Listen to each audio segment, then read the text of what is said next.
చేస్తూ కేసును ముందుకు సాగిస్తారు తప్ప దాన్ని ఒక ఫైనలైజ్ మాత్రం చేయలేకపోతారు. People don't want logic, they want magic. నేరం చేసిన వాడికి ఒక విసులుబాటు ఉంటే మోసపోయిన వాడికి ఇంకొక విసులుబాటు. ఇట్స్ నాట్ దట్ మనం ఏదో ఫీజు ఇచ్చినాం కదా, ఇచ్చిన వెంటనే రావాలి అంటే.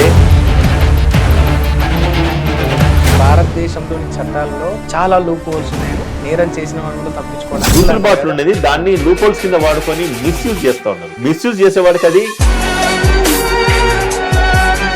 పోలీస్ అధికారులు కావచ్చు, ఇంకో అధికారులు కావచ్చు, అంటే ఆ నేరాలను దాన్ని తగ్గించే విషయంలో ఫెయిల్ అయ్యారు. ఎక్కడ ఏదో ఒక మూలకి ఏదో ఒక అన్యాయం జరుగుతుంది. ప్రతి చోట పోలీస్ మానిటర్ చేయాలంటే ఇది ఇంపాసిబుల్. Never blame polices. ఆ నేరం చేసిన వాడు తప్పించుకోవడానికి పోలీసులలో కొందరు కోఆపరేట్ చేస్తున్నట్టే. దీనికి మీరేమో పోలీసులు కోఆపరేట్ చేస్తున్నారు అంటే వాళ్ళ యొక్క డిపార్ట్మెంట్. మీరేం చెప్తారు సార్? పోలీసులు ప్రజలపైన చేసే దాడి, ఒక మనిషిని కొట్టే అధికారము ఏ చట్టాలు ఇవ్వని. వాళ్ళని తప్పు పట్టాలంటే కొన్ని సందర్భాలలో కొందరు నేరం చేయకుండా కూడా ఆ దెబ్బలు తట్టుకోలేక వాళ్ళ మీద నేరం వేసుకున్న సందర్భాలు కూడా ఉంటాయి. నిజంగా నేరం చేసిందా చేయలేదని తెలియదు. కొన్ని దెబ్బలు తట్టుకోలేని పరిస్థితిలో ఆమె కొన్నిసార్లు ప్రాణాలు కోల్పోయిన దాఖలాలు కూడా ఉన్నాయి. పోలీసులు బాగా ట్రైన్ అయి ఉంటారు, దొంగోడోడో మంచోడో కనిపెట్టగలుగుతారు. నిజంగా వీళ్ళు చేసిండ్రు అన్న సెన్స్ వాళ్ళకు ఒక 50% అనిపించింది అనుకోండి, కథ మీద అడ్వకేట్లు వాళ్ళ యొక్క ఏదైతే బాధ్యత ఉందో దానికి పూర్తి స్థాయిలో న్యాయం చేస్తారు. కొన్నిసార్లు ఫీజు కాచపడవచ్చు. రాంగ్ గైడెన్స్ ఇచ్చి క్లయింట్ మిస్గైడ్ చేసేసి ఈ రోజు గ్రాప్ చేస్తే డబ్బులు వస్తాయి కదా. నిజంగా రాజకీయ నాయకులు చట్టాన్ని శాసిస్తున్నారు అనేది ఒక పెద్ద ఆరోపణ రాజకీయ నాయకులు. నిజంగా పొలిటీషియన్స్ ఆ విధంగా చట్టాన్ని మ్యానిపులేట్ చేస్తున్నారు. వీళ్ళ అజ్ఞానము ఏదైతే ఉన్న జ్ఞానులను శాసిస్తూ ఉన్నది. అంటే ఒక ఐఏఎస్ ఆఫీసర్, ఒక ఐపీఎస్ ఆఫీసర్ అసలు వాళ్ళు న్యాయస్థానాలు కూడా భయపడతాయి సార్ రాజకీయ నాయకులకు. సీఎం పోయినా కూడా దండం పెట్టి చేతులు కట్టుకుని నిలబడాల్సిందే judge. That is the power of a judge. Political influence. కొన్ని వందల కేసులు ఉన్నాయి సార్ రాజకీయ నాయకులు. సామాన్యులకేమో శిక్షలు పడుతూనే ఉన్నాయి, జైలుకు పోతున్నారు, శిక్ష అనుభవిస్తున్నారు, బయటకు వస్తున్నారు. పొలిటీషియన్స్ మీద మాత్రం అవట్లే మిగిలిపోయి. మీరు అంటున్నట్టుగా పొలిటీషియన్ కానీ, ధనం ఉన్న వాడికి కానీ, రిచ్ పర్సన్స్ కానీ శిక్ష పడదు. ఎందుకంటే డైరెక్ట్ డబ్బులతో జడ్జిలను కొనే పరిస్థితి ఉంటుంది. బియాండ్ లా మాట్లాడద్దు అండ్ విచక్షణ కోల్పోయి మాట్లాడద్దు. ఎక్కడ పడితే అక్కడ కోర్టుల గురించి మాట్లాడద్దు. ఈ లైఫ్ లో మీరు టేకప్ చేసిన బెస్ట్ కేసు ఆమె మీద జరిగిన అగత్యం ఏదైతే ఉందో క్లియర్ కట్ గా నరేట్ చేసింది ఆమె.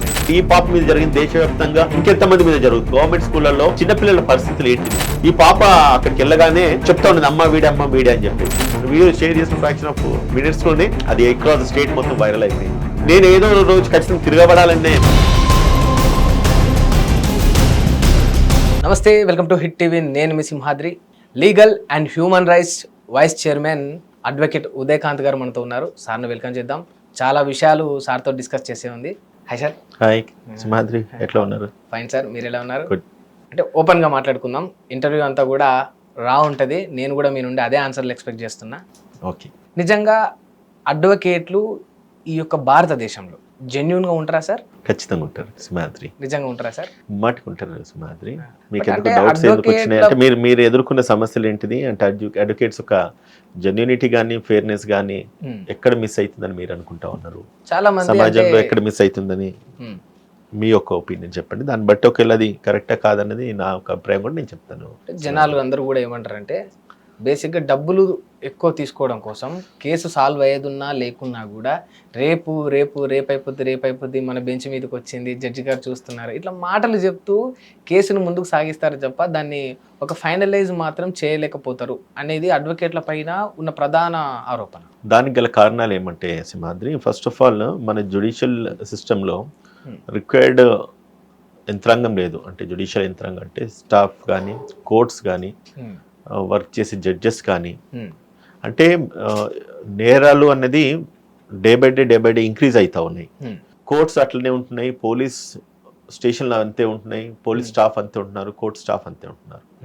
సో దీన్ని బట్టి ఏమైతా ఉన్నదంటే everyday certain pendency of cases ఒక కోర్టుకు ఉంటే ఆ కోర్టుకి ఎవ్రీడే ఒక 10 నుంచి 15 కేసులు కొత్తవి వస్తూ ఉన్నాయి. అంటే డిస్పోజ్ కావాల్సిన కేసెస్ ఏవైతే ఉన్నాయో అవి కావడానికి సమయం సరిపోవట్లేదు. సేమ్ టైం ప్రతిరోజు కొత్త కేసులు రావడం వల్ల, కొత్త కేసులు తీసుకోవడం వల్ల జడ్జెస్ కూడా అనుకూలత ఉండదు అక్కడ. So in the mean time ఏమైతుందంటే మీరు అడిగిన ప్రశ్నలు ఎక్కడ హిట్ చేస్తాయి పబ్లిక్స్ మైండ్స్ అంటే మనము వన్స్ కేసు అడ్వకేట్కి ఇచ్చిన తర్వాత due process of law follow కావాలి, ప్రొసీజర్స్ ఫాలో కావాల్సిన అవసరం ఉంటుంది. మనం ఏదంటే ఏదో ఏటీఎం కార్డులో పెట్టేసి క్యాష్ నెంబర్ పిన్ కొట్టగానే క్యాష్ బయటకు వచ్చినట్టుగా పిటిషన్ ఫైల్ చేయగానే జస్టిస్ బయటికి రావడానికి న్యాయస్థానంలో ఫస్ట్ ఆఫ్ ఆల్ ఆ విసులుబాటు లేదు ఒకటి. ఎందుకంటే కోర్టుకి సాక్ష్యాధారాలు కావాలి, సరైన ఆధారాలు కావాలి, ప్రూఫ్స్ కావాలి, ఎవిడెన్సెస్ కావాలి, అన్ని కూడా మళ్ళా చట్ట పరిధిలో ఉండాలి, లీగల్ బ్రాకెట్ లో ఉండాలి. ఉన్నప్పుడే కదా న్యాయం అందుతుంది అండ్ సరైన న్యాయం అందుతుంది. ఇప్పుడు it's not like instant justice ప్రతి ఒక్కరికి కావాలనుకుంటారు. అంటే people don't want logics, they want magics అంటాం మేము అనుకునే భాషలలో. లాజికల్ గా ఎవరికి ఏం కాదు, అద్భుతాలే జరిగిపోవాలి. ఎట్లా పాసిబుల్ అవుతుంది?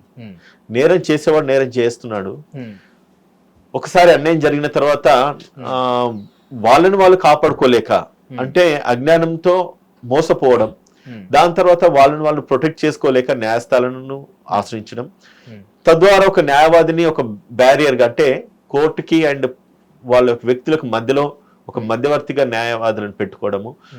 దీని ద్వారా అంటే ఏవైతే వీరు రైట్స్ వీరు ఫోర్గో అవుతున్నారో దాన్ని లీగల్ బ్రాకెట్ లో చట్ట పరిధిలో వాళ్ళు లీగల్ రెమెడీ అవైల్ చేద్దాం అనుకుంటారు. లీగల్ రెమెడీ ఎప్పుడైతే చట్ట పరిధిలో అవైల్ చేయాలనుకుంటే చట్టాలలో విసులుబాట్లు కూడా ఎక్కువ ఉన్నాయి. నేరం చేసిన వాడికి ఒక వెసులుబాటు ఉంటే మోసపోయిన వాడికి ఇంకొక వెసులుబాటు ఉన్నది. ఇది చట్టం ఆల్రెడీ ఫ్రేమ్ అయి ఉన్నది. ప్రతి ఒక్క చిన్న అఫెన్స్ కి తప్పించుకోవడానికి 100 మార్గాలు ఉంటాయి. అఫెన్స్ నేరం చేసేవాడికి 100 మార్గాలు తప్పించుకోకుండా ఉండడానికి చేయడానికి వాడు ఎత్తుకొని చేస్తా ఉన్నారు. ఫస్ట్ ఆఫ్ ఆల్ వ్యవస్థలో యంత్రాంగంలో లోటుపాట్లు ఉన్న తర్వాత దాన్ని సరిచేసి సరైన న్యాయాన్ని ప్రజలకు అందించే ప్రాసెస్ లో అడ్వకేట్స్ ఉంటారు. ఇట్స్ నాట్ దట్ మనం ఏదో ఫీజు ఇచ్చినాం కదా, ఇచ్చిన వెంటనే రావాలి అంటే ఇదివరకు అన్నట్టుగా ఏటీఎం పిన్ కొట్టగానే క్యాష్ బయటికి రావాలంటే అది ఇప్పుడున్న జ్యుడిషియల్ సిస్టమ్ లో పాసిబుల్ కాదు, ఇప్పుడున్న సమాజంలో అంతకంటే పాసిబుల్ కాదు. అంటే మీరు యాక్సెప్ట్ చేస్తారా సార్, భారతదేశంలోని చట్టాల్లో చాలా లూప్ హోల్స్ ఉన్నాయని, నేరం చేసిన వాడు కూడా తప్పించుకోవడానికి? నేనే చెప్తున్నాను కదా, విసులుబాటు అది లూప్ హోల్స్ అని అనడానికి లేదు. ఆ విసులుబాటు ఉన్నది దాన్ని లూప్ హోల్స్ కింద వాడుకొని మిస్యూజ్ చేస్తా ఉన్నారు. మిస్యూజ్ చేసేవాడికి అది లూప్ హోల్ అనుకుంటూ కావచ్చు మేబీ. న్యాయాన్ని పొందడానికి ఆలోచించే వాడికి అది విసులుబాటు అనుకుంటారు న్యాయస్థానాలు. సో కాబట్టి మీరు అనుకుంటున్న విధంగా దాంట్లో లూప్ హోల్స్ ఉంటాయి లేదంటే కనుక ఇంకోటి అనేది కాదు. సరే అంటే దేర్ ఆర్ సెవరల్ యాక్ట్స్, చట్టాలు ఎన్నో ఉన్నాయి, న్యాయం పొందే విధానాలు ఎన్నో ఉన్నాయి. సో కాబట్టి ప్రతి వాడు అంటే వన్స్ ఒకసారి మోసపోయిన తర్వాత న్యాయస్థానాన్ని ఆశ్రయించాలంటే ఒక అడ్వకేట్ ద్వారా వెళ్తారు కాబట్టి అండ్ సేమ్ టైం అడ్వకేట్స్ లో ఒక ఎబిలిటీ కూడా ఇంపార్టెంట్. ఇక్కడ నిజంగానే తనకు ప్రాపర్ ఎబిలిటీ ఉన్నదంటే ఏ యాక్ట్ ఏ సెక్షన్ ప్రకారంగా మనము ఈ యొక్క క్లయింట్ కి రిలీఫ్ ఇవ్వచ్చు, ఈ న్యాయం పొందొచ్చు, దీనికి ఏ లీగల్ ప్రొవిజన్ వస్తుంది, ఈ లీగల్ ఏ బ్రాకెట్ లో దీన్ని మనము నా క్లయింట్ కి రెమెడీ ఇవ్వచ్చు అన్నది లాయర్ యొక్క పరిజ్ఞానాన్ని బట్టి ఉంటుంది. ఇవన్నీ బాగానే ఉన్నాయి సార్. అంటే నిజానికి తప్పు చేసేవాడు తప్పు చేసి కోర్టుకు వచ్చేసి కోర్టు పరిధిలో కేసున్న తర్వాత ఈ రకంగా బ్లేమ్ చేస్తూ ఉంటారు, ఈ రకంగా చెప్తా ఉంటారు, చేయాల్సిన నేరం చేసేసిన తర్వాత ఇవన్నీ జరుగుతాయి అంటారు కదా. మరి నేరాలు పెరిగిపోతూ ఉన్నాయని మీరే చెప్పిండ్రు. అంటే పోలీస్ అధికారులు కావచ్చు, ఇంకో అధికారులు కావచ్చు, అంటే ఆ నేరాలను ఆపే విషయంలో దాన్ని తగ్గించే విషయంలో ఫెయిల్ అయ్యారు అని అనుకోవచ్చా? ఫెయిల్ అయినా అనుకోవడానికి లేదు. ఫస్ట్ ఆఫ్ ఆల్ నేను ఎప్పుడు ఒక మాట చెప్తా ఉంటా, వ్యక్తిత్వాలలో మార్పులు రావాల్సిన అవసరం ఉంది సమాజంలో. ఫస్ట్ ఆఫ్ ఆల్ దాన్ని నిర్మూలించాలి. అంటే నేరం చేయాలన్న ఆలోచనని నిర్మూలించే విధంగా మనం ఏం చేయగలుగుతాం, అది ఇంపార్టెంట్. మీరు అంటున్నట్టుగా పోలీస్ స్టేషన్ లో పోలీస్ వైఫల్యం అనేసి అంటాము. ఎప్పుడు కూడా పోలీసుని ఎప్పుడు మనం బ్లేమ్ చేయదు. అంటే పోలీస్ అనగానే మనం ఏదో ఒక రాంగ్ అయితే చూస్తాము. ఆ రోజులు ఇప్పుడు లేవు, ఇదివరకు ఉన్నట్ల రోజులు ఇది లేవు. ఇంకొకటి కూడా పోలీస్కి ఎప్పుడు కూడా 24/7 వాళ్ళ డ్యూటీ ఉంటుంది. వాళ్ళకు మెంటల్, ఫిజికల్, సైకలాజికల్ ప్రెజర్స్ కూడా వాళ్ళకు ఉంటాయి. సో అన్ని ప్రాసెస్ జరుగుతున్న తరుణంలో ఖచ్చితంగా పోలీసు మనం బ్లేమ్ చేయాలి, న్యాయ వ్యవస్థ లేకపోతే అంటే పోలీస్ యంత్రాంగం పని చేస్తలేదు కాబట్టి నేరాలు జరుగుతున్నాయి అన్నది అది ముమ్మాటికి తప్పు. అంటే ఒక పోలీస్ స్టేషన్ ఉంటుంది సింహాద్రి, దానికి పర్టికులర్ జ్యుడిక్షన్ ఉంటుంది, కొన్ని ఏరియాస్ వాళ్ళ పరిధి వస్తుంది. ఎక్కడ ఏదో ఒక మూలకి ఏదో ఒక అన్యాయం జరుగుతుంది, ప్రతి చోట పోలీస్ మానిటర్ చేయాలంటే ఇది ఇంపాసిబుల్ ఇప్పుడున్న సొసైటీలో. ఏదో ఒక రూమ్ లో ఏదో ఒక కాలేజీలో తీసుకుంటే, ఇప్పుడు స్కూల్స్ లో తీసుకుంటే జరుగుతున్నాయి, దాన్ని ప్రభుత్వాన్ని బ్లేమ్ చేయాలి, పోలీస్ పని చేయలేదు, ఇంటెలిజెన్స్ విభాగాలు పనిచేస్తలేవు అని మనం చాలాసార్లు అనుకుంటా ఉంటాం, వింటా ఉంటాము. పోలీస్ కు వాళ్ళ పరిధిలో ఉన్న ఒత్తిళ్లు వాళ్ళకు ఉంటాయి. సేమ్ టైం నేరం ఎక్కడో జరుగుతుంది.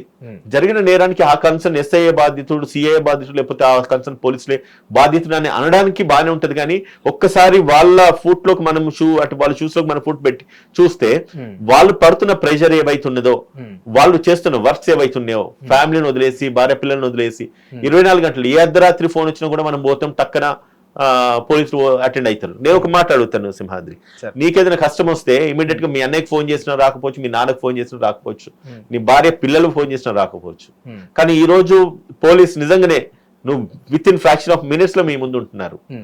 Never blame police anywhere. ఎప్పుడు కూడా పోలీసులు మనం తప్పు పట్టడానికి లేదు, లేదంటే వ్యవస్థలో ఒక విషయాన్ని నేను యాక్సెప్ట్ చేస్తా సార్. అంటే తప్పులు నేరాలు జరగడానికి పోలీసులు కారకులు కాకపోవచ్చు, దాన్ని యాక్సెప్ట్ చేయాల్సి ఉంది. ఎందుకంటే ఎక్కడో మూలన జరిగింది, అది వాళ్ళు చూడలేరు. బట్ ఆ నేరం చేసిన వాడు తప్పించుకోవడానికి పోలీసులలో కొందరు కోఆపరేట్ చేస్తున్నారు. అంటే దీనికి మీరేమంటారు? తప్పించుకోవడానికి అంటే ఒకటి, ఇప్పుడు పోలీసులు కోఆపరేట్ చేస్తున్నారు అంటే వాళ్ళ యొక్క డిపార్ట్మెంట్ లో పనిచేసే ఆఫీసర్ని బట్టి కూడా ఉంటది సింహాద్రి ఇక్కడ. సో వాళ్ళ యొక్క ఆలోచన, వాళ్ళ యొక్క వ్యక్తిత్వం, వాళ్ళ యొక్క విధానాలు, వాళ్ళు ఫంక్షన్ చేసే డ్యూటీ, వాళ్ళకున్న ప్రెజర్స్, పొలిటికల్ ప్రెజర్స్ కావచ్చు, లేకపోతే వాళ్ళ సుపీరియర్ ప్రెజర్స్ కావచ్చు, లేకపోతే వాళ్ళ వ్యక్తిత్వంలో లోపాలు కావచ్చు, వాళ్ళ అవసరాల నిమిత్తం వాళ్ళు మారుతున్న విధానాలు కావచ్చు. There are several parameters. అందరూ అట్లనే పోలీసులు నిమిత్త మాత్రులు మాత్రమే. అంటే వాళ్ళు ప్రధాన పాత్ర పోషించేది ఏముండదు, పైనుంచి ఆర్డర్స్ వస్తే ఆ రకంగా చేస్తారంటారా? 100% కాదని నేను చెప్తా. ఇప్పుడు ఒక స్టేషన్ హౌస్ ఆఫీసర్ కు తన లిమిట్స్, తన పవర్స్ తనకు ఉంటాయి. కానీ దాని పై అధికారి ఉంటారు, దాని పై అధికారి ఉంటారు. నువ్వు ఈ బ్రాకెట్ లో ఈ పని చేయి అన్నప్పుడు నిజంగానే అది లీగల్ ఆస్పెక్ట్స్ లో కానీ, లేకపోతే చట్ట పరిధిలోకి వచ్చినప్పుడు ఖచ్చితంగా పోలీస్ ఆఫీసర్ పనిచేయాల్సిన అవసరం ఉంటుంది. డివేట్ అయి చేయమంటే ఖచ్చితంగా ఆ పోలీస్ ఆఫీసర్ కు ఈ రోజు కాకపోతే రేపు ఏదో ఒక రోజు దెబ్బ పడుతుంది. ఆ కాన్షియస్ గనక ఆ ఆఫీసర్ కు గనక ఉంటే గనక ఖచ్చితంగా పై అధికారులను ఎదిరించేసి ఆయనే తన డ్యూటీ దాన్ని సక్రమంగా నిర్వహించాలి. ఇండియాలో పోలీసులు ఆ ధైర్యం చేస్తారంట సార్? నేనైతే ఎక్కడ కూడా వినలేదు.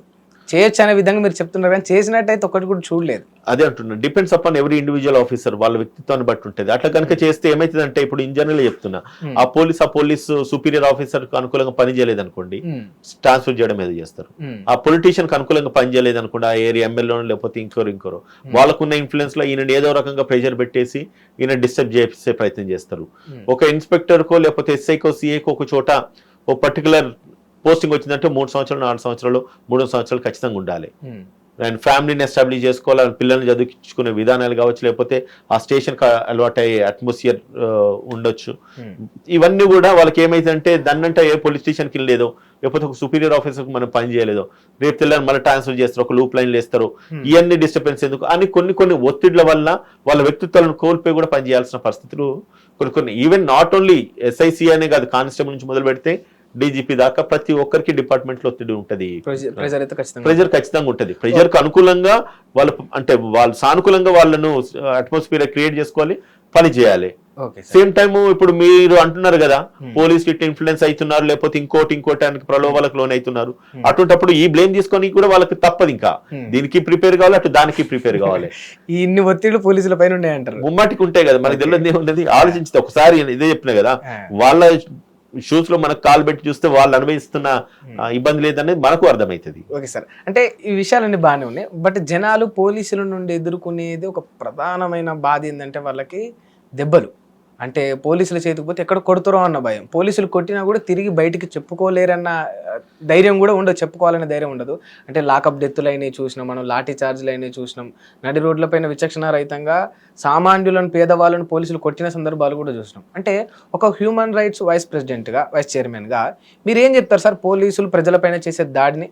చట్టంలో పోలీసులు కానీ లేకపోతే ఎవరే కానీ ఇంకొక మనిషిని కొట్టే అధికారము ఏ చట్టాలు ఇవ్వలేదు, ఏ న్యాయస్థానాలు చెప్పలేదు. నిజంగా అంటే న్యాయస్థానంలో లేదా, అంటే చట్టాలలో లేదా ఎవరిని కూడా కొట్టాలి అన్న రైట్ మాత్రం ఎవరికి ఇవ్వలేదు. కానీ ఒక మాట అడుగుతాను సింహాద్రి, ఇప్పుడు మీరు అంటున్నారు పోలీసులు కొడుతున్నారు, లేదంటే కనుక అన్లాఫుల్ యాక్ట్ చేస్తే జనాలలోకి ఉన్నప్పుడు వాళ్ళు లాఠీ చార్జ్ చేస్తారు కావచ్చు, ఇంకోటి చేస్తారు కావచ్చు. ఇదే గనక నిజంగా పోలీసులు నిజంగా కొట్టకుండా ఉంటే నేరం చేస్తుంటాడు, మర్డర్ చేస్తున్నట్టు, దొంగతనం చేస్తున్నట్టు, రాగబరి డెకాయిట్ చేస్తున్న అందరూ చేస్తూనే ఉంటారు. వాడికి ఫస్ట్ ప్రైమరీ భయం ఎక్కడ ఉంటుంది అంటే పోలీసు వాళ్ళ దగ్గర పోతే కొడతారని మీరు అన్నారు. ఆ కొడతారన్న భయంతోనే వాడు 100% వాడు నేరం చేయకుండా ఉంటాడు. న్యాయస్థానానికి వెళ్తే శిక్ష పడుతుంది అంటే ఇప్పుడు ఇదివరకు మనం ఫస్ట్ మాట్లాడుకున్నట్టుగా న్యాయస్థానానికి వెళ్ళి శిక్ష పడాలంటే 5 నుంచి 10 సంవత్సరాలు పడుతుంది. శిక్ష పడ్డ తర్వాత దాన్ని అప్పీల్ చేయడానికి ఇంకొక 2-3 సంవత్సరాలు అవుతుంది. దాన్ని ఇంకొక పైకోర్టుకు అప్పీల్ చేయడానికి ఇంకొక 2-3 సంవత్సరాలు అవుతుంది. ఈలో పుణ్యకాలం గడిచిపోతే వాడు బతుకుతున్న సస్తులు తెలియదు, నేరం రుజువు అవుతుందో కాదో తెలియదు, శిక్ష పడుతుందో పడదో తెలియదు. ఇటువంటి పరిస్థితులు ఇటువంటి న్యాయ వ్యవస్థలలో ఇప్పుడు మన సిస్టమ్ పనిచేస్తుంది. అట్లీస్ట్ నేరాన్ని శిక్ష పడే అంత మార్కు పోకుండా నేరాన్ని నిర్మూలించే విధంగా ఈ రోజు పోలీసులు కనుక స్టింజెంట్ గా ఉండేసి వాళ్ళకు కొట్టే అధికారం వాళ్ళకు అంటే లేకపోయినప్పుడు కూడా వాళ్ళు లా డివేట్ అయి కొడుతున్నట్టు ఎవరు ఏ మనిషిని కొట్టడానికి ఎవరికి నాట్ పోలీసులకి ఏం సరదా ఏం కాదు అది. బట్ ఆ భయం కనుక పెడితే కనుక నేరాలు నిర్మూలించబడతాయి అన్న ఒక ఆలోచనతోని వాళ్ళు అంటే వాళ్ళ విచక్షణ కోల్పోతూ కావచ్చు, లేకపోతే దాన్ని యూజ్ చేసుకుంటూ కావచ్చు చేయడానికి నేను అడుగుతున్నాను. ఇప్పుడు నేను మిమ్మల్ని అడుగుతాను సింహాద్రి, నేరం చేసేటోడికి ఒక భయం అన్నది ఉండాలి కదా. ఎక్కడ ఉంటుంది వాడికి భయం? మీరు చెప్పండి. మీరు అంటున్నారు కదా, మీరు పాయింట్ అవుట్ చేస్తారు పోలీస్ బయాస్ కాదు, లేకపోతే పోలీస్ అగేన్స్ట్ ఎవరికి నేను ఎప్పుడు బయాస్ అగేన్స్ట్ నేను ఉండా. ఇన్ జనరల్ గా అడుగుతున్నా, నేరం పోలీసులు కొడతారనే గుర్తు అంతే కదా, పోలీసులు కొడితే వాడు భయపడతాడు. ఇంకో మాట నేను అడుగుతా, రోడ్ మీద మనం ఎవరైనా కొట్టాలి అని అనేటప్పుడు కొట్టిన తర్వాత వాడికి నిజంగానే కోర్టులో పోయేసి వానికి ఎఫ్ఐఆర్ కట్టేసి వాడిని తీసుకుపోయి కోర్టుకు రిమైండ్ చేసి లేకపోతే నోటీస్ ఇచ్చి వదిలేస్తామని అన్నప్పుడు వానికి భయం ఉండదు. ఒకటి పోయి 10 మందిని కొడతారు. ఈడీని కొట్టిన తర్వాత 2 రోజులు రేపు తెల్లారి పోలీస్ కేసు అయిందో లేకపోతే ఇంకోటి అయితే తీసుకుపోయి నన్ను లోపలేస్తే అంటారు ఎందుకు వచ్చిన బాధ అనుకుంటారు. అవునా కాదా? ఆ భయము సమాజంలో ఉండాలి కాబట్టి పోలీసులు కొన్నిసార్లు వాళ్ళ ఫోర్స్ యూజ్ చేస్తారు, వాళ్ళ పవర్ యూజ్ చేస్తారు. అంటే అంటే ఒక వ్యక్తుల మీద ఇటువంటి. సో కాబట్టి వాళ్ళని తప్పు పట్టాలంటే కొన్ని సందర్భాలలో అంటే మితిమీరిపోయేసి అంటే ఇప్పుడు మనం కొన్ని డెకాయిటీ కేసులు చూస్తాము. దీంట్లో ఫ్యాక్ట్ ని ఎలిసిట్ చేయాలంటే వాళ్ళకు ఖచ్చితంగా వాళ్ళు 1-2 దెబ్బలకు వినరు. ఫర్ ఎగ్జాంపుల్ చెప్తా, ఒక్కొక్క చోట ₹1 దొంగతనం జరిగింది. దొంగని తీసుకొచ్చి లోపలేస్తారు. వేసిన తర్వాత అటు చెప్పరంటే వాడు ఎట్లా చెప్పడు, 4 దెబ్బలు కొట్టినా చెప్పడు, 10 దెబ్బలు కొట్టినా చెప్పడు. ఎందుకంటే వాడు ఏం చేస్తాడంటే 10 దెబ్బలు భరించితే సరిపోతాయి కదా, నాకు ₹1 అనుకుంటాడు అని వాడు అనుకుంటాడు. వాడి ఆలోచన అది. వీళ్ళకేంది, అన్యాయం జరిగిపోయింది, ఇంట్లో దొంగతనం జరిగింది, వీడు కంప్లైంట్ ఇచ్చిన వాళ్ళకి న్యాయం అందాలంటే ఖచ్చితంగా వీడు దొంగతనం చేసిన సస్పెక్షన్ వాళ్ళ మైండ్ లో ఉన్నప్పుడు ఎట్టి పరిస్థితులు దీన్ని మనం ఎలిసిట్ చేయాలి, బయటికి లాగాలన్నప్పుడు వాడు ఖచ్చితంగా 3rd డిగ్రీ ఉపయోగించాల్సిందే. అటువంటి చేసిన తర్వాత బయటకు వచ్చిన దాఖలాలు చాలా ఉన్నాయి. నువ్వు అది చేయకపోతే వీడే అనుకుంటున్నా జీవితకాలాన్ని సంపాదించే పైసలు కాదు, ఒక్కరోజు 2 రోజులు నొప్పులు భరిస్తే ఒక వారం 10 రోజులు తగ్గిపోతుంది అనుకుంటాడు. వానికి ఆ పెయిన్ ఆ టార్చర్ తెలిసిన తర్వాత అనుభవిస్తా ఉంటే ఏం చేస్తారు, ఇమ్మీడియట్ గా వాడు ఫ్యాక్ట్ బయటికి తీస్తాడు. దెబ్బలు కొట్టిన తర్వాత ఎట్లుంటది, తీసుకుపోయేసి తన్న తర్వాత ఖచ్చితంగా వాడు ఏం చేస్తాడు, నేను దొంగతనం చేసిన మాట వాస్తవం సార్, నన్ను ఇంకో ఈ సింహాద్రి అనే వ్యక్తి మళ్ళీ దాని తర్వాత ఈ కెమెరామ్యాన్ ను ప్రోత్సహించినారు, వీళ్ళ వల్ల నేను దొంగతనం చేసిన కానీ ₹1 తలా ఇంత పంచుకున్నామని చెప్పేసి వాడి నిజాలు బయట విధిస్తాడు. తను నేను ఒక్కరికే కాదు, రేపు సింహాద్రికి పడితే మన కెమెరామ్యాన్ అందరికి కూడా మళ్ళీ అది సేమ్ ట్రీట్మెంట్ ఉంటుంది. అప్పుడు ఆయన ఏం చేస్తాడు, మీరు ఎక్కడెక్కడ నేరాలు చేసినా చెప్పురు అంటే ఇంకా కొన్ని విషయాలు బయటకు వస్తాయి, పాత కొత్త అన్ని బయటకు వస్తాయి. చెప్పండి, ఇప్పుడు చేస్తున్న పోలీస్ చేస్తుంది తప్ప ఇంకా మీరే మాట్లాడండి. ఈ కోణంలో చూస్తే మాత్రం ఓకే, యాక్సెప్టబుల్ సార్, బాగుంది అనిపిస్తుంది. రైట్, బట్ సమ్ టైమ్స్ కొంచెం బాధ కలిగిస్తుంది కొందరు పైన జరిగే. నేను ఇంకా కొన్ని బాధ కలిగించే సందర్భాలు కొన్ని మనం అంటే నేను కూడా చూసినవి అనుభవించిన కొన్ని చెప్తా. ఈ లాకప్ డెత్స్ కొన్ని జరుగుతూ ఉన్నాయి. అంటే ఒక్కసారి ప్రూవ్ చేయాలి అంటే నిజంగా నేను నేరం చేసిన చేయలేదని తెలియదు.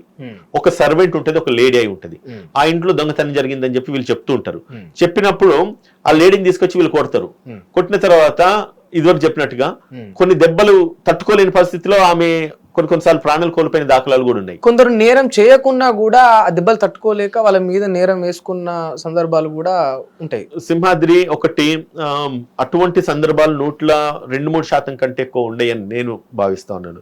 ఎందుకంటే పోలీసు వాళ్ళ ట్రైనింగ్సే కానీ లేదంటే కనుక వాళ్ళ power of observation of the దొంగలను అబ్జర్వ్ చేసే విధానాలే కానీ లేదంటే వాళ్ళు ఆల్రెడీ ఎక్స్పీరియన్స్ అయి ఉంటారు, వాళ్ళు ట్రైన్ అయి ఉంటారు.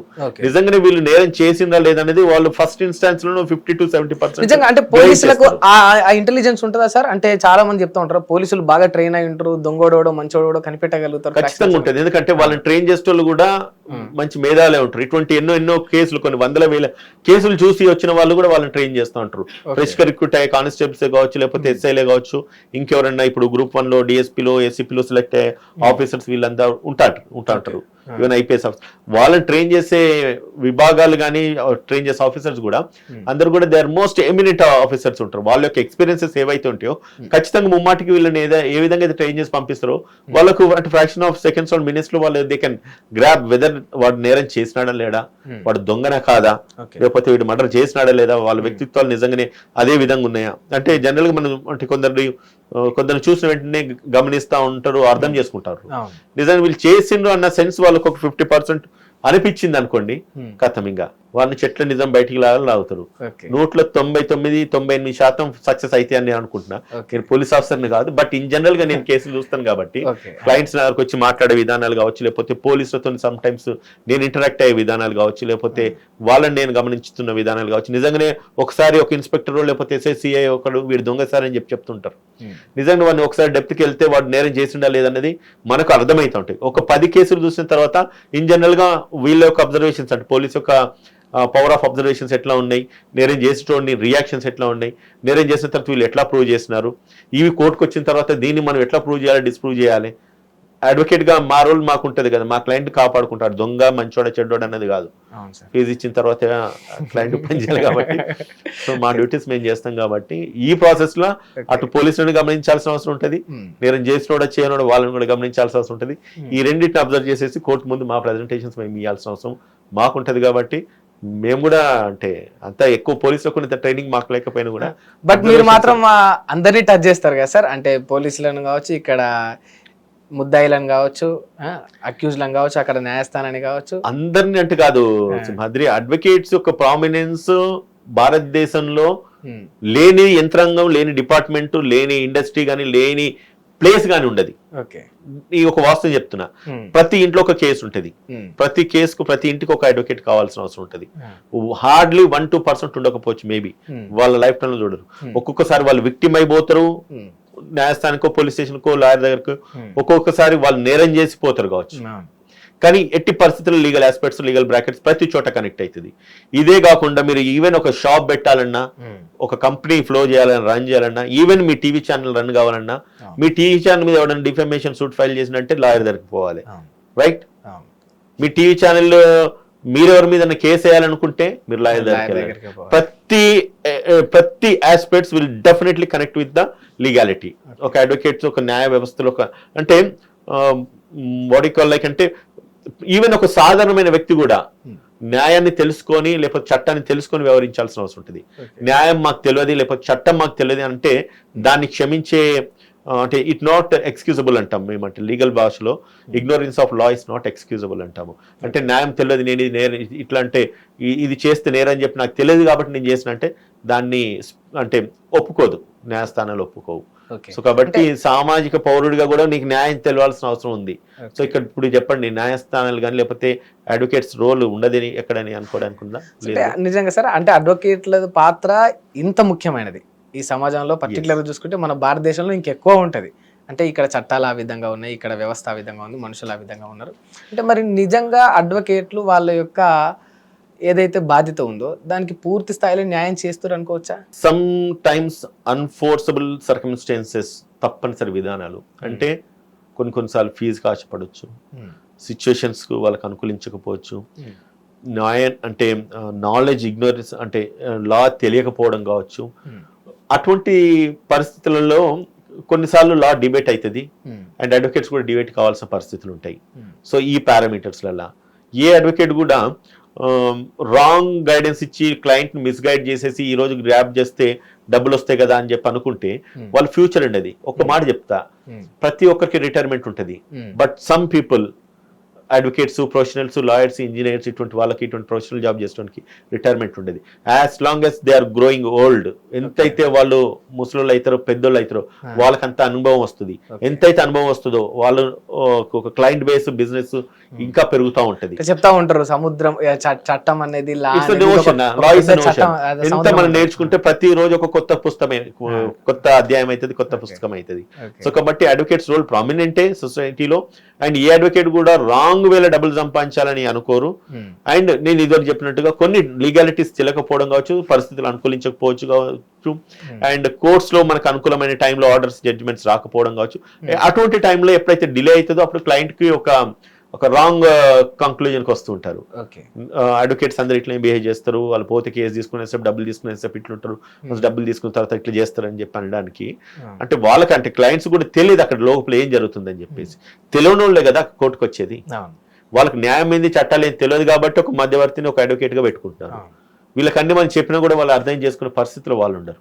సో ఇటువంటి సిచ్యుయేషన్స్లో సమ్ టైమ్స్ అడ్వకేట్స్ బ్లేమ్ కాక తప్పది, బ్లేమ్ అయినా కూడా వాళ్ళ వ్యక్తిత్వాలను బట్టి వాళ్ళు ఓవర్కమ్ అవుతారు, లేదంటే సరి చేసుకుంటారు. ఓకే సార్, అంటే మీరు చెప్పండి, అంటే ఈ సముద్రంలో మీరు చూసిన ఒక బెస్ట్ కేసు ఏంటిది మీకు వచ్చింది, మీరు మర్చిపోలేంది? బెస్ట్ కేసు అంటే సరే నేను చేసిన కొన్ని అంటే సొసైటీలో అంటే నేను అడ్వకేట్గా లాయర్గా కోర్ట్స్లో చేసేందుకు కోర్టులో ఏం జరుగుతుందో నాకు తెలుసు కాబట్టి న్యాయాన్ని ఇన్స్టెంట్గా ప్రజలు కోరుకుంటూ ఉంటారు. స్పాట్ జస్టిస్ అంటూ ఉంటాం కదా, అది అందడానికి ప్రజలకు ఏం చేయాలన్న దాని మీద ఎక్కువ నాకు దృక్పథం ఉంటుంది. కోర్టుకు వెళ్తే ఏం జరుగుతుందో కూడా నాకు తెలుసు. న్యాయం అందాలన్నీ చాలా మంది కోర్టును ఆశ్రయిస్తారు, కాకపోతే కొన్నిసార్లు ఎక్కడికినైతే దేన్నైతే వాళ్ళు ఆశ్రయిస్తున్నారో వాళ్ళే అక్కడ అన్యాయం అయిపోతున్నాను అని చెప్పేసి వాళ్ళు ఫీల్ అవుతారు. సో అంత దూరం పోకుండా ఇమీడియట్ గా పరిష్కారం దొరికితే బాగుంటుంది. కొన్ని ఫ్యామిలీ ఇష్యూస్ ఉంటాయి, లేదంటే కనుక కొన్ని కొట్టుకున్న సందర్భాలు ఉంటాయి, హస్బెండ్ అండ్ వైఫ్ ఇష్యూస్ ఉంటాయి, ఇవి జనరల్ గా నాకు కొన్ని ఎదురైతా ఉంటాయి. అటువంటి వచ్చినప్పుడు ఏం చేస్తానంటే వీలైనంత మట్టుకు వాళ్ళని కౌన్సిల్ చేసేసి మాట్లాడి ఒప్పించేసి కల్పించే ప్రయత్నాలు చేస్తూ ఉంటాం. ఎవరైనా కొట్టుకున్నారు చేసుకున్నారు అనుకోండి, నిజంగా మీరు అంటే మీ దగ్గరకు వచ్చిన ఒక కేసుని మీరు దాన్ని కోర్టు వరకు తీసుకెళ్లకుండా వాళ్ళని కౌన్సిల్ చేసి పంపించేస్తారా సార్? ఇన్ఫాక్ట్ చేయొచ్చు, అట్లా తప్పేం లేదు. మీరు చేసిరా? చాలా కేసెస్ అట్లాగే అడ్వకేట్ ఇట్లా ఉంటారా సార్? నేను ఉంటా అట్లా, నాకు తెలియదు మరి అడ్వకేట్స్ అందరూ అట్లా ఉంటారంటే ఒక కేసు దొరికితే దాన్ని వెంటనే కోర్టు పరిధిలోకి తీసుకుపోయి మొత్తం నానా రచ్చ చేసి అడ్వకేట్లు ఉన్న ఈ సమాజంలో మీరు మీ దగ్గరకు వచ్చిన వన్ థింగ్, ఇప్పుడు సింహాద్రి ఇప్పుడు ప్రతి అడ్వకేట్ చేసేది ఫీజుల గురించి, డబ్బుల గురించే. First let us accept the fact. కొందరు అవుట్ ఆఫ్ ప్యాషన్ చేస్తూ ఉంటారు, కొందరు వాళ్ళ యొక్క వ్యక్తిత్వాలను బట్టేసి వాళ్ళు న్యాయం జరగాలి కదని ఆలోచిస్తూ ఉంటారు.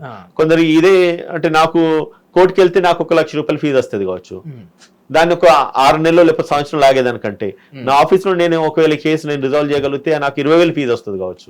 ఫర్ ఎగ్జాంపుల్ చెప్తున్నాను, ఇట్ ఈస్ బెటర్ కదా. అక్కడ 20 తీసుకొని ఇంకొక 10 కేసులు చేస్తే 2 లక్షలు సంపాదించుకోవచ్చు. ఇన్ జనరల్ గా అడ్వకేట్ గా చెప్తున్నా. సో దాన్ని కోర్టు దాకా తీసుకెళ్లేసి 6 నెలల తర్వాత సంవత్సరం తర్వాత వాళ్ళు విసుగు చెందిన తర్వాత మనము డే బై డే మనీ స్క్యూజ్ అంటే ఒక బ్లడ్ సక్ చేసినట్టుగా మనం బిహేవ్ చేయాల్సిన సృష్టి లేదు.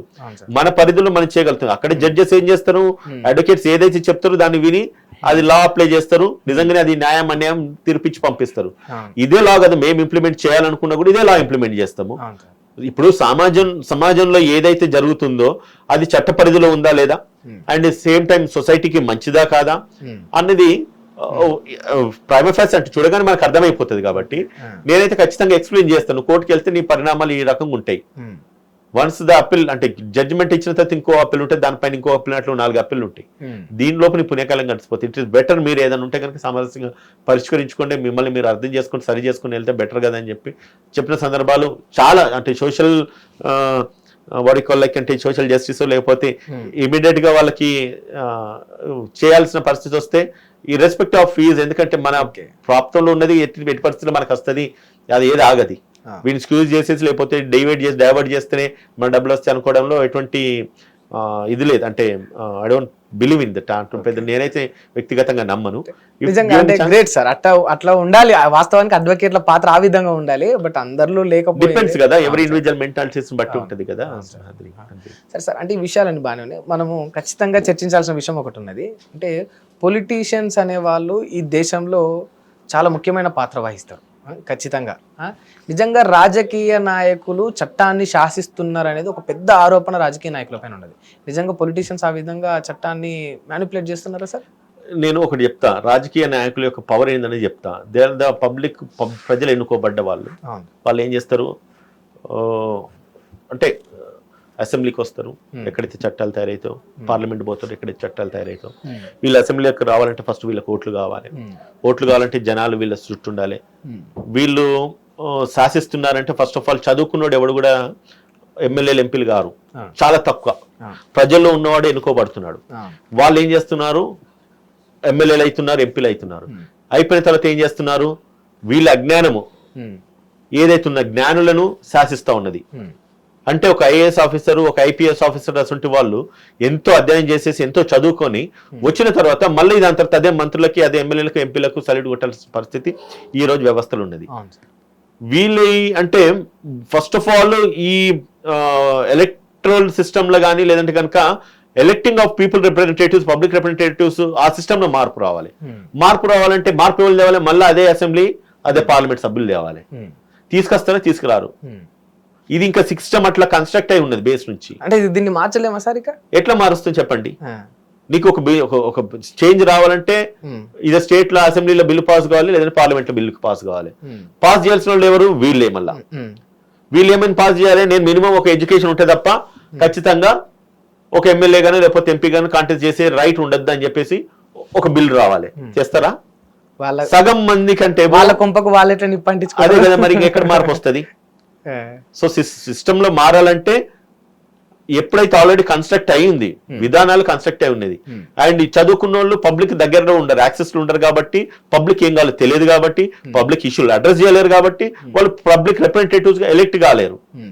ఎవరైతే పబ్లిక్ లో ఉంటాడో వాడికే పబ్లిక్ సమస్యలు తెలుస్తాయి కాబట్టి వాడు ఓట్లు వేయించుకుంటున్నాడు. ఓట్లు వేయించుకొని ఎలెక్ట్ అవుతున్నారు. ఎలెక్ట్ అయిన తర్వాత చట్టసభలలో కూర్చుంటున్నారు. వాళ్ళకంటే ఇటు in terms of education, legal knowledge వాళ్ళకు ఉండదు. పబ్లిక్ ఇదొక వాళ్ళ నీడ్స్, నెసెసిటీస్ మాత్రమే తెలుస్తాయి. వీళ్ళు ఏం చేస్తారు? నా మనిషికి ఇది కావాలి చేసి పెట్టంటాడు. ఆ లీగల్ బ్రాకెట్ ఎక్కడ కూస్తుంది? అది ఆయన కూడా చెయ్యాలి. చేయకపోతే ఏమైతుంది? ఇదివరకు చెప్పినట్టుగా ట్రాన్స్ఫర్లు, సస్పెన్షన్ ఇవి అవుతాయి. ఇక అక్కడ లీగల్ గా స్పేస్ లేకుండా ఏదో ఒకటి ఇల్లీగల్ డివియేషన్ తీసుకోవాలి. ఇల్లీగల్ డివియేషన్ తీసుకున్న తర్వాత ఏమైతుంది? దే హావ్ టు అప్రోచ్ మళ్ళీ న్యాయస్థానాన్ని ఆశ్రయించాలి. యంత్రాంగం ఎక్కడైతే డిస్టర్బ్ అయి ఉన్నదో, డిస్టర్బ్ అయి ఉన్న తర్వాత దాన్ని కరెక్ట్ చేయాలనుకుంటే అంటే అది ఇంకా మళ్ళీ ఇంకొక 10 జన్మలు ఎత్తాలి. అడవును ఈవెన్ అప్పటికి కూడా సరైతుంది కాదు. అటువంటి సిస్టమ్ కన్స్ట్రక్ట్ అయి ఉన్నది. దీన్ని డిస్ట్రక్ట్ చేయడము, లేకపోతే దీన్ని కొలాబ్ చేయడము, డిస్ట్రాయ్ చేయడము ఇప్పుడున్న పరిస్థితుల్లో సాధ్యం కాదు. సో కాబట్టి అన్ని కూడా అంటే ఈక్వల్ గా బ్యాలెన్స్ అవుతూ పోతా ఉంటాయి. న్యాయం, అన్యాయం అన్ని కూడా సొసైటీలో జరుగుతూనే ఉంటాయి. ఎవరు రెమెడీలు వాళ్ళు ఎలా అవైల్ చేయాలి. సమస్య ఉన్నాడు, అవసరమైతే ఎమ్మెల్యే జరగబోతాడు, వాడు పోలీసు జరగబోతాడు, వాడు లాయర్ జరగబోతాడు, వాడు కోర్టు పోతాడు. వివిధ ప్లాట్ఫామ్స్ వాళ్ళు ఎంచుకుంటారు. సమస్యకు పరిష్కారం దొరుకుతుంది అంటే ఐ డోంట్ నో. ఈ పవర్ పొలిటీషియన్స్ కు ఉన్నందుకే ఇంతవరకు పొలిటీషియన్స్ కి శిక్షలు పడట్లేదు. అంతేనా సార్? చాలా రేర్ గా సార్, అంటే ఒక రాజకీయ నాయకుడికి శిక్ష పడింది చూడడం అంటే చాలా రేర్ గా. నాకు కూడా అయితే ఐడియా కూడా లేదు, ఈ ఇప్పట్లో పడ్డట్టు కూడా నేను చూడలేదు. ఇప్పుడు నేను చెప్తున్నా, ఈ రోజు ఒక పొలిటీషియన్ అంటే ఈ రోజు వాడు అధికారంలో ఉండకపోవచ్చు, రేపు మళ్ళీ అధికారంలోకి రావచ్చు. ఈరోజు ప్రతిపక్షంలో ఉండొచ్చు, రేపు అధికార పక్షంలో ఉండొచ్చు. శిక్ష విధించే యంత్రాంగం కానీ, పోలీసులు కేసు చేసే విధానంలో కానీ వాళ్ళకు కూడా ఒక భయం ఉంటది. ఎందుకంటే వీళ్ళు టచ్ చేయాలి, రేపు మళ్ళీ వీళ్ళు పవర్లో భయపడతాయి సార్ రాజకీయ నాయకులకు. ఒకటే అంటే ఇండియాలో ఉన్న ఒక విసులుబాటు కానీ, అట్ ది సేమ్ టైం ఒక గుడ్ థింగ్ ఏంటంటే న్యాయస్థానాల మీద పొలిటికల్ ఇన్ఫ్లుయెన్స్ చాలా చాలా చాలా చాలా మైల్డ్గా ఉంటుంది, చాలా తక్కువ ఉంటుంది. నిజంగానే సార్? 100%. యా, ఎందుకంటే పొలిటీషియన్స్ వ్యవస్థలో ఉన్నదానికి మీరు చాలా విరుద్ధంగా చెప్తున్నారు సార్. పొలిటీషియన్స్ యొక్క డొమైన్ జ్యుడిషియల్ మీద ఇన్ఫ్లుయెన్స్ చేయడానికి చాలా తక్కువ ఉంటుంది. ఎందుకంటే a politician cannot answer a judge. అర్థమవుతుందా? ఒక పొలిటీషియన్ ఒక జడ్జిని ట్రాన్స్ఫర్ చేయలేరు. జడ్జిని ట్రాన్స్ఫర్ చేయాలంటే ఆ స్థాయి హైకోర్టు జడ్జెస్ కానీ వాళ్ళకే పవర్స్ ఉంటాయి. అండ్ హైకోర్టు జడ్జిని ఏ పొలిటీషియన్ ట్రాన్స్ఫర్ చేయాలి? మళ్ళీ సుప్రీంకోర్టే. అండ్ ఈ పొలిటీషియన్ ఏ జడ్జిని ఇన్ఫ్లుయెన్స్ చేయలేరు. ఈవెన్ సీఎం పోయినా కూడా అది చిన్న మ్యాజిస్ట్రేట్ కోర్ట్ అయినప్పుడు కూడా దండం పెట్టి చేతులు కట్టుకుని నిలబడాల్సిందే judgment. That is the power of a judge. మరి జడ్జిలకు అంత పవర్ ఉంది, బట్ ఎందుకు ఇప్పుడు మనం ఉదాహరణకు తీసుకుంటే వైఎస్ జగన్మోహన్ రెడ్డి కేసు చూసాం, అది అట్లే మిగిలిపోయింది. రేవంత్ రెడ్డి ఓటుకునేట్టు కేసు చూసాం, అది అట్లే మిగిలిపోయింది. కేసీఆర్ కాళేశ్వరం పైన ఎన్నో ఆరోపణలు వచ్చాయి, అది అట్లే మిగిలిపోయింది. మొన్న చంద్రబాబు నాయుడు కూడా ప్రతిపక్షంలో ఉన్నప్పుడు జైలుకు పోయాడు, బయటకు వచ్చాడు, అది అట్లే మిగిలిపోయింది. ఇట్లా చూసుకుంటే కొన్ని వందల కేసులు ఉన్నాయి సార్ రాజకీయ నాయకుల పైన. సామాన్యులకేమో శిక్షలు పడుతూనే ఉన్నాయి, జైలుకు పోతున్నారు, శిక్ష అనుభవిస్తున్నారు, బయటకు వస్తున్నారు. బట్ పొలిటీషియన్స్ మీద మాత్రం అవి అట్లే మిగిలిపోయాయి.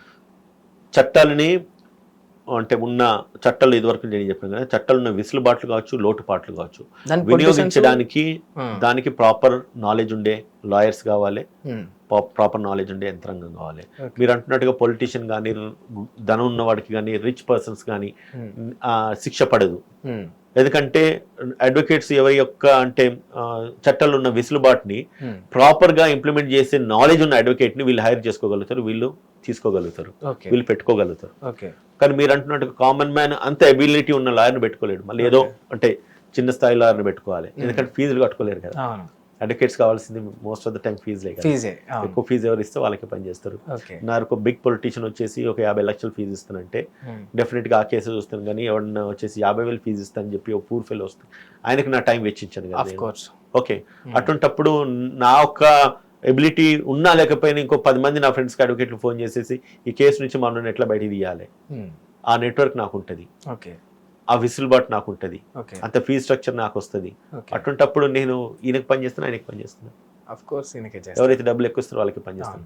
మీరు అన్న ప్రశ్నకు సమాధానం ఏంటంటే, డబ్బున్న వాడికి లేదంటే కనుక రాజకీయ పలుకుబడి ఉన్న వాడికి యాక్సెస్ ఎక్కువ ఉంటుంది కాబట్టి అంటే ఎమినెంట్ అడ్వకేట్స్ పెట్టుకుంటారు, లేనివాడు ఎమినెంట్ అడ్వకేట్ పెట్టుకోలేడు. సో కాబట్టి అటువంటి సమయంలో ఖచ్చితంగా మీరన్న స్టేట్మెంట్ని సమాజంలో అందరు యాక్సెప్ట్ చేయాల్సిన పరిస్థితి. ఓన్లీ అడ్వకేట్ల ద్వారా మాత్రమే వీళ్ళు ఆ వెసులుబాటును పొంది తప్పించుకోగలుగుతున్నారు, లేకపోతే డైరెక్ట్ డబ్బులతోటి జడ్జిలను కొనే ఆ పరిస్థితి ఉంటుందా? అటువంటిది నేను చూడలేదు, నాకు తెలియదు. దాని మీద అంటే జ్యుడిషియల్ యంత్రాంగం మీద మనం ఇటువంటి ప్రశ్న అడగడం కూడా తప్పే, కామెంట్ చేయడం కూడా తప్పే. ఓకే, బట్ అంటే ప్రధానంగా ఉన్న ఆరోపణ ఇది, అది తప్పది, రాంగ్ మిషన్. ఎందుకంటే ఒకటి సింహాద్రి నేను చెప్తానంటే, సమాజంలో ఒక వ్యక్తి అన్ని కోల్పోయిన తర్వాత ఏ ఆప్షన్ లేనప్పుడు, అన్ని ద్వారాలు మూతబడిన తర్వాత లాస్ట్ కి చివరికి ఎంచుకునేది న్యాయస్థానాన్ని, కోర్టుని.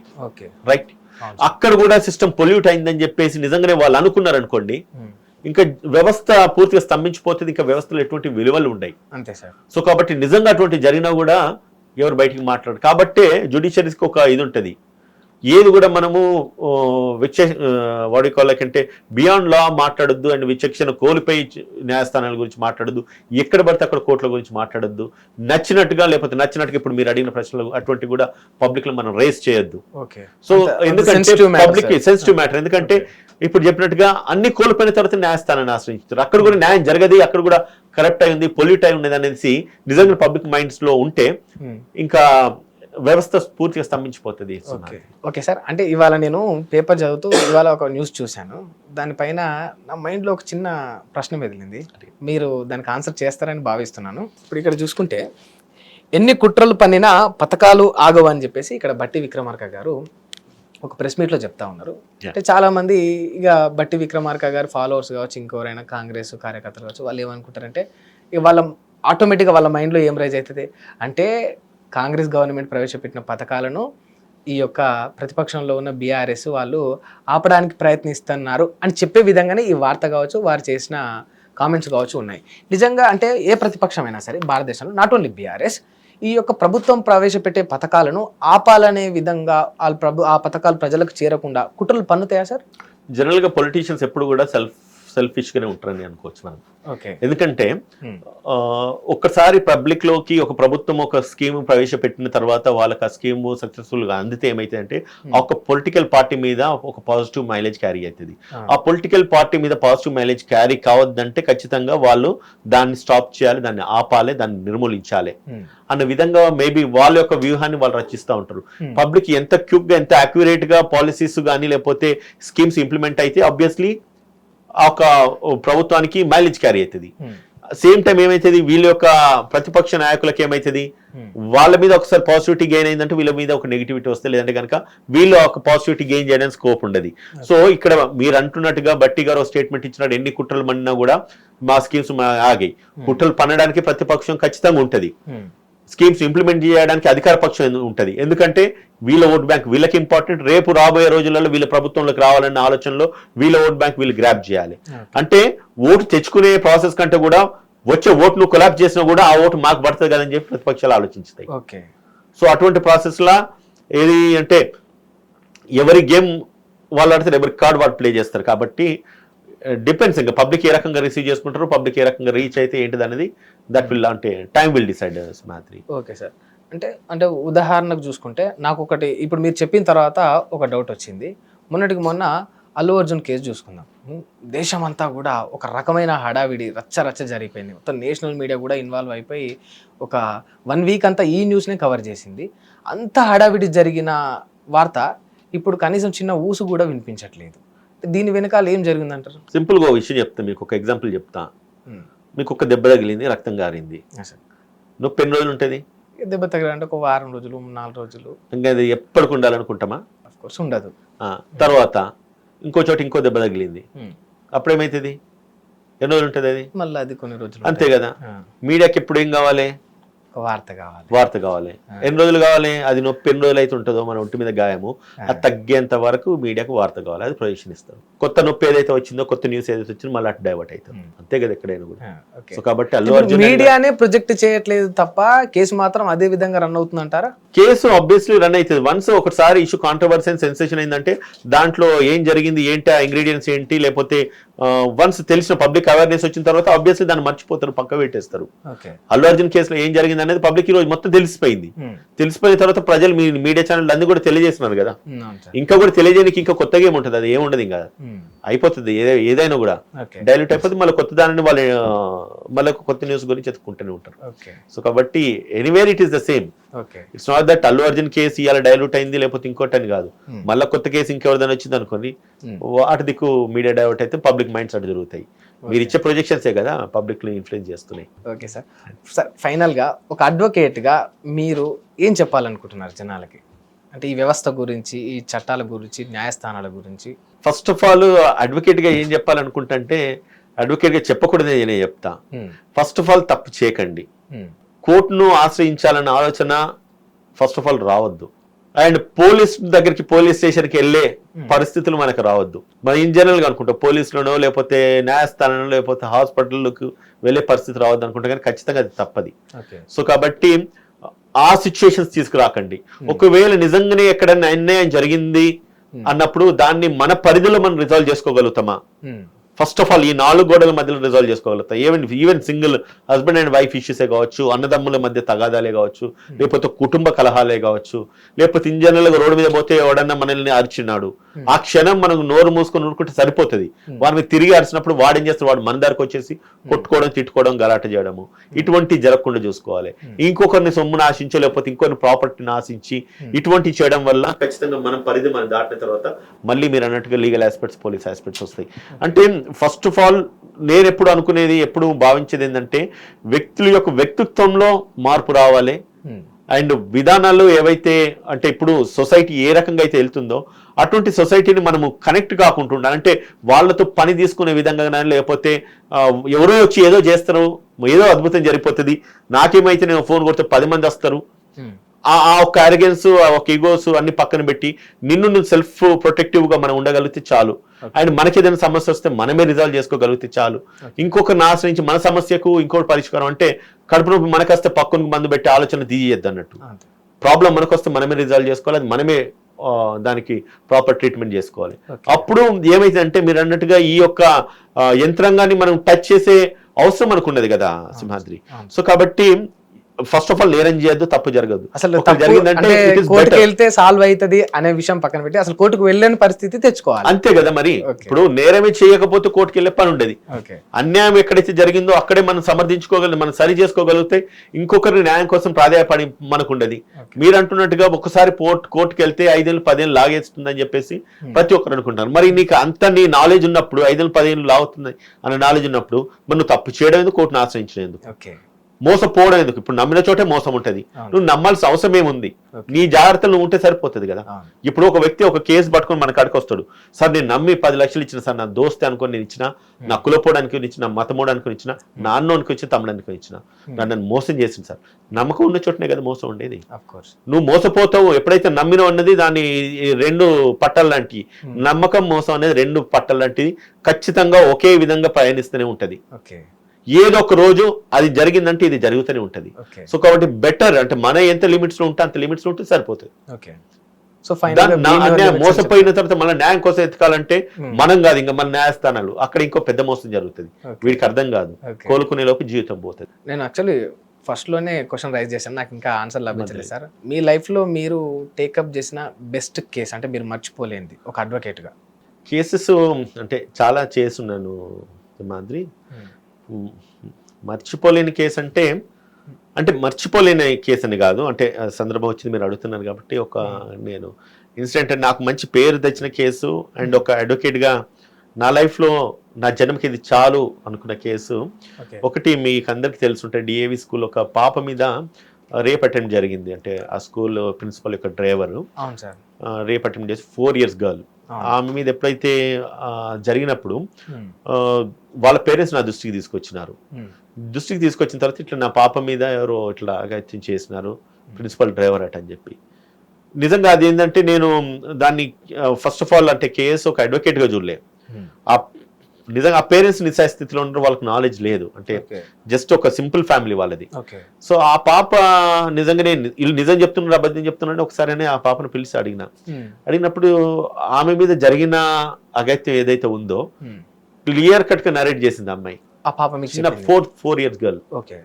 అంటే అమ్మ మీద అయితే సెక్షువల్ ఇంటర్కోర్స్ అంటే ప్రభావం జరిగిందో ఆ అమ్మాయి క్లియర్ కట్ గా నరేట్ చేసి ఇట్లా చేసేవాడు ఇట్లా చేసాడు. అంటే 4 ఏళ్ల పాపకి ఇదంతా తెలియదు కదా.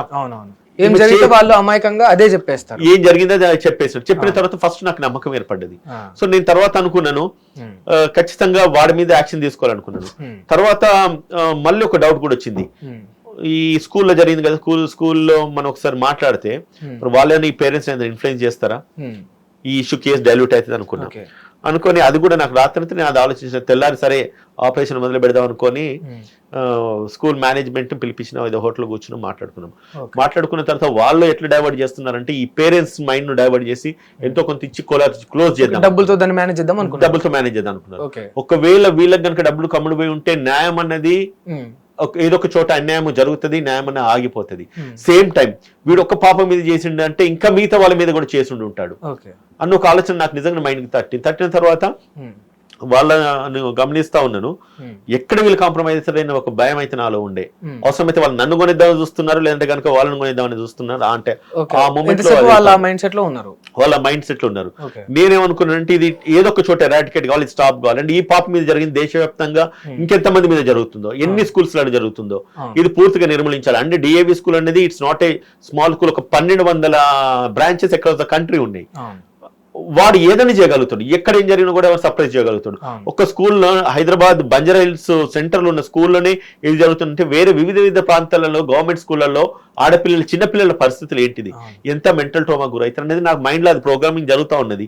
ఈ పాప మాట్లాడినప్పుడు ఈ పాప వీడియోస్ అన్ని కూడా నేను తీసుకున్నాను. సో దట్ రేపు ఏదైనా అయినా కూడా ఎవరు నన్ను బ్లేమ్ చేయాలి, నాకు ఎవిడెన్స్ కింద ఉంటుంది. నేను ఏదో రోజు ఖచ్చితంగా తిరగబడాలనే ఆలోచన by default fraction of seconds లో నా మైండ్ లో తిరుగుతూ ఉండే. చలో దీన్ని అడ్రస్ చేయాలని చెప్పేసి ఆ తెల్లారి ఎప్పుడైతే ఇదే ట్రాన్సాక్షన్ జరుగుతుందో నేను ఇక్కడ ఉండడం కరెక్ట్ కాదు, ఒకసారి వెళ్ళి స్కూల్కి వెళ్ళి మాట్లాడదాం అనుకున్న సమయంలో ఏమైందంటే సింహాద్రి, ఈ పాప అక్కడికి వెళ్ళగానే చెప్తా ఉన్నది అమ్మ వీడే అని చెప్పేసి. అనగానే వీళ్ళ పేరెంట్స్ ఏమైతే ఇంకా ఉద్రేకం ఆల్రెడీ ఉన్నది, ఈ ట్రాన్సాక్షన్స్ అన్ని వాళ్ళు మర్చిపోయి కొట్టడం మొదలు పెట్టినారు. వాళ్ళని కొట్టడం ఎప్పుడైతే తల్లిదండ్రులకు బాధ ఉంటది కదా, ఇంత నా పాప పట్ల మిస్బిహేవ్ చేసింది, ఎప్పుడైతే కొట్టడం మొదలు పెట్టినో నాకు అనిపించింది ఇది ఒక వైలెన్స్ క్రియేట్ అవుతుందని చెప్పి నేను అనుకోకుండా నా పక్కన నా ఫోన్ లో మొబైల్ ఉండే దాన్ని వీడియో షూట్ చేసినాను. నా డ్రైవర్ కూడా ఉండే, నాకు ఇంకా నేను అక్కడ పోయి ఆపాలన్న మూడ్ లో నేను ఉండి వాడికి ఏమైనా ఇచ్చారు, వాడు కూడా మొత్తం వీడియో షూట్ చేసిండు. వీడియో షూట్ చేయగానే అందులో ఏమైంది, వీళ్ళు బాగా కొట్టినారు, రక్తాలు గారుతున్నాయి, ప్రిన్సిపల్ వచ్చినాయి, ప్రిన్సిపాల్ కొట్టినారు. నిజంగా వన్ పాయింట్ ఆఫ్ టైమ్ లో వీడు నేను ఏం చెయ్యలేదని చెప్తలేడు, ఈ పాప చెప్పింది అమ్మ వీడే చేసినాడు అని చెప్పి. అక్కడ ఆల్రెడీ ప్రూవ్ అయింది. ఇంకా దీన్ని ఇంకా మళ్ళీ ప్రొలాంగ్ చేసేది ఏంది, ఇది పబ్లిక్ తెలియాలని చెప్పేసి నాకున్న లింక్స్ లో గాంధీ భవన్ లో ఉన్న ప్రెస్ వాళ్ళకి అందరికీ ఆ వీడియో షేర్ చేసిన ఫ్రాక్షన్ ఆఫ్ మినిట్స్ లోనే అది అక్రాస్ స్టేట్ మొత్తం వైరల్ అయిపోయింది. నేషనల్ మీడియా కవర్ అయింది, సోషల్ మీడియా మీకు లాంటి వాళ్ళు, సుమన్ టీవీ వాళ్ళు, వీళ్ళందరూ కూడా ఐడ్రీమ్స్ వీళ్ళంతా కూడా మీడియా అంతా కవర్ చేసినారు. ఆ 2-3 days మాత్రము నిజంగా చెప్తున్నా సింహాద్రి, అంటే అడ్వకేట్ గా నా రోల్ నేను ప్లే చేయలేదు, కానీ నాకున్న మినిమం అంటే వాళ్ళు నా దగ్గరకు వచ్చింది అడ్వకేట్ దగ్గరకు వస్తున్నట్టుగానే వచ్చినారు. నాకున్న ఆ టైంకున్న నాకున్న మినిమం అవేర్నెస్ నాలెడ్జ్ లో ఇది పూర్తి ఎరాడికేట్ కావాలంటే ఇది ఖచ్చితంగా సమాజంలోకి వెళ్ళాలి, పబ్లిక్ తెలవాలనే ఆ ఆలోచన నాకు రావడము, వెంటనే అది మీడియా వాళ్ళకి ఛానల్స్ వాళ్ళకి ఇవ్వడము, వాళ్ళు పూర్తిగా టెలికాస్ట్ చేసేసి దీని మీద ఏం జరిగింది మొత్తం ఆ రోజు నిజం చెప్తున్నా కదా, స్టేట్ మొత్తం కదిలిపోయింది, పోలీస్ మొత్తం కదిలిపోయింది. దాని కేసును దృష్టి పెట్టి ఒక కొత్త చట్టాన్ని తీసుకొచ్చినారు, స్కూల్స్ మీద ఇటువంటి జరుగుతాయి ఏంటని చెప్పి. ప్రతి స్కూల్స్ లో అప్పుడు ఈ యొక్క ఇన్సిడెంట్ ను దృష్టి పెట్టుకుని ప్రతి స్కూల్స్ లో కెమెరాస్ ఇన్స్టాల్ చేస్తున్నారు. రేపు అంటే పేరెంట్స్ అప్పుడు నాకు తెలిసింది ఏంటంటే ఏ పిల్లలన్నా స్టూడెంట్స్ జాయిన్ చేయాలంటే ప్రతి చోట కెమెరాస్ ఉన్నాయా లేదా అని చూసుకొని వెరిఫై చేసుకొని జాయిన్ చేసే ఆలోచన పబ్లిక్ లోకి వచ్చింది. సెవరల్ మీడియా ఛానల్స్ కానీ లేదంటే కనుక పబ్లిక్ కానీ పెడుతున్న కామెంట్స్ కొన్ని ఉదయ్ దేవుడు అడ్వకేట్ దేవుడు అన్న ఆ లెవెల్ కామెంట్స్ రావడము. ఆ రోజు మీరు జనాల్లోకి ఇది బయటికి తీసుకురావడం వల్ల ఇంత మార్పు. అంటే నేను ఆ రోజు అడ్వకేట్ గా నా రోల్ చాలా మినిమం, అంటే కోర్టుకు తీసుకెళ్లలేదు కానీ జనాల్లోకి తీసుకెళ్ళిన తర్వాత నేషనల్ వైడ్ ఒక పెద్ద అవేర్నెస్ వచ్చేసింది.